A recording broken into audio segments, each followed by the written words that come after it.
ఎన్టీఆర్ జిల్లా జగ్గేపేటలోని ప్రజల జీవితాల్లో వెలుగులు నింపడమే లక్ష్యంగా తెలుగుదేశం జనసేన బీజేపీ ప్రజాకూటమి అద్భుతమైన మేనిఫెస్టోను రూపొందించిందని వంగవీటి రాధాకృష్ణ అన్నారు. ఎన్టీఆర్ జిల్లా జగ్గేపేట నియోజకవర్గం కూటమి అభ్యర్థి విజయాన్ని కాంక్షిస్తూ కూటమి ఎమ్మెల్యే అభ్యర్థి శ్రీరామ్ రాజగోపాల్ తాతయ్యతో కలిసి జగ్గేపేట మండలంలో గండ్రాయి మల్కాపురం గ్రామాల్లో ఎన్నికల ప్రచారం నిర్వహించారు.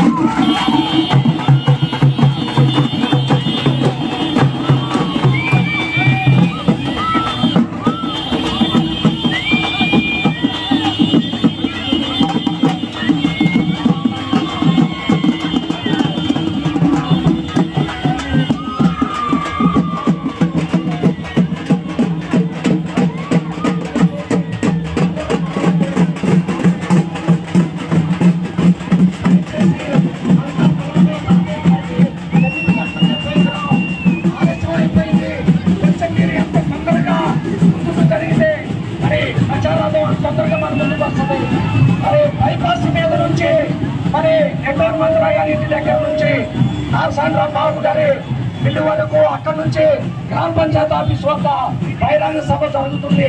దయచేసి మీరు అందరూ సహకరించండి. మీరు చూపిన ఆప్యాయతకు మీరు వేలాదిగా వచ్చి తాతయ్య గారికి ఇస్తున్నటువంటి అభిమానానికి మేము ఓటేసి చూపిస్తామని మీరు వచ్చినట్టు 10 లక్షల వరకు కూడా ఎటువంటి వడ్డీ కట్టాల్సిన అవసరం లేదు. బ్యాంకులో 10 లక్షలు తీసుకుంటే వాటి వడ్డీ మీరు కట్టాల్సిన అవసరం లేదు. ఆ విధంగా మహిళల జీవితాలు బాగుపడాలన్నా, యువతకు ఉద్యోగం రావాలన్నా, రైతాంగం అండగా ఉండాలన్నా, ఈ రాష్ట్రంలో అన్ని రంగాలు అన్ని వర్గాల ప్రజలు బాగుండాలంటే తెలుగుదేశం పార్టీ అధికారం వస్తేనే సాధ్యపడుతుంది. మీ అందరూ కూడా 13వ తరగతి ఎన్నికల్లో పార్లమెంట్ అభ్యర్థిగా కేసీఆర్ శివరావు చింది గారికి ఎమ్మెల్యే అభ్యర్థిగా నాకు ఓటేసి గెలిపించాలని చెప్పి మీ అందరూ కూడా ప్రార్థిస్తూ సెలవు తీసుకున్నాం. జై హింద్, జై తెలుగుదేశం, ఎన్డీఏ కూటమి వర్ధిల్లాలి. వేదాద్రి లిఫ్ట్ స్కీము మన ప్రభుత్వం ఉన్నప్పుడు ముత్యాల్లో శంకుస్థాపన చేస్తే జగన్మోహన్ రెడ్డి తర్వాత దాన్ని మరి వేదాద్రికి శంకుస్థాపన చేశారు. ఎంతవరకు లిఫ్ట్ స్కీమ్ ఏ పనులు జరగల. తప్పకుండా సాగునీరు ఇబ్బంది లేకుండా లిఫ్ట్ ఇరిగేషన్ స్కీమ్ ఏర్పాటు చేసి సాగునీరు అందించి అటు రైతాంగానికి రైతు కూలీలకు కూడా వృద్ధి జరిగేట్టు చేస్తామని చెప్పి తెలియజేస్తా ఉన్నాం. ఊరు డ్రైనేజ్ ఏర్పాటు చేస్తాం. అదేవిధంగా ఎస్ఎంపేట నుంచి గంటాగిల్ల రోడ్డు కూడా ఏర్పాటు చేస్తాం. అదేవిధంగా మన ప్రభుత్వం ఉన్నప్పుడు బీసీ కమ్యూనిటీ హాల్స్ కట్టాం. ఇంకా ఎవరికైనా బీసీ కమ్యూనిటీ హాల్స్ కావచ్చు, ఎస్సీ కమ్యూనిటీ హాల్స్ కావచ్చు, తప్పకుండా అవి కూడా ఏర్పాటు చేస్తామని తెలియజేస్తా ఉన్నాం. బీసీలకు ఎస్సీలకు 50 సంవత్సరాలకే పెన్షన్ కూడా ఇవ్వడం జరుగుతుంది.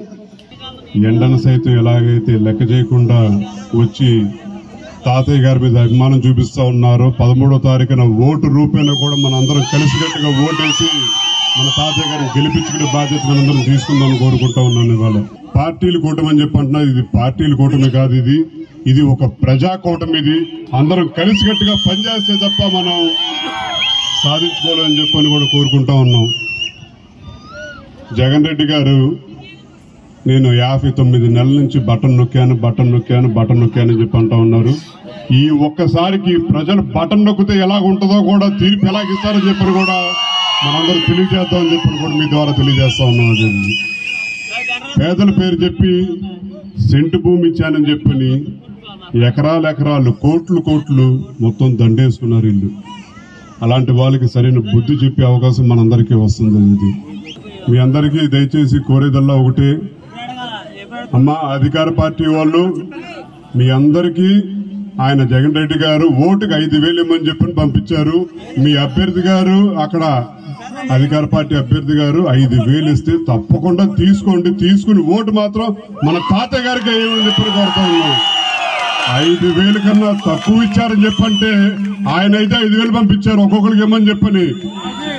5,000 తక్కువ ఇచ్చారని చెప్పంటే అభ్యర్థి నొక్కేస్తా ఉన్నాడు. ఇది అందుకని 5,000 తక్కువ ఎట్టి పరిస్థితులు ఒప్పుకోమాకండి. తీసుకుని మాత్రం మన అభ్యర్థి ఎవరు తాతయ్య గారికి కలిసికట్టుగా నుంచుందామా.